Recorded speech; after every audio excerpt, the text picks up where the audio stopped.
Dans un paysage de carte postale un peu mouillé, dans la vallée du Laverque, en Ubaye, au pied d'une abbaye chalezienne sur la commune de Méolan-Revel, a eu lieu la présentation du chemin de grande randonnée, le GR69 Larouto, et le dévoilement du premier jalon de l'itinéraire de 520 km qui relie Arles à Cuneo.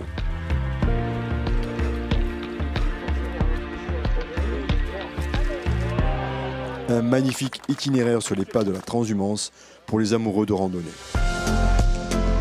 Les projets que nous menons, il y a celui qui s'appelle la route, donc qui est un itinéraire de grande randonnée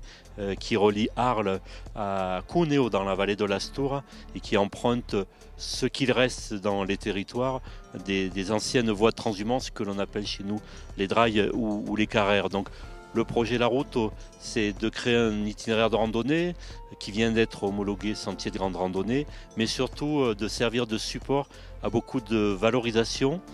que ça soit économique avec les produits bien sûr liés à l'élevage pastoral, la viande, les fromages, la laine, puisqu'on développe actuellement une gamme de vêtements de marche, La Routeau, mais également les métiers de bergers salariés, d'éleveurs, puisqu'on va passer à l'école de berger du Merle et au lycée agricole de Carméjane, ici dans les Alpes de Haute-Provence. Les aspects paysagers, donc avec les espaces naturels protégés que nous traversons, comme le parc naturel régional du Verdon, et puis les aspects évidemment patrimoniaux, culturels. La Routeau, c'est la route, c'est le chemin vers les autres, donc c'est accueillir les autres et puis comprendre un peu la vie de chacun. Et aujourd'hui, la vie, c'est la vie de ces transhumants, la vie de ces troupeaux, la vie de ces bergers qui embellissent un peu notre vallée quand ils arrivent au printemps et quand ils partent malheureusement à l'automne,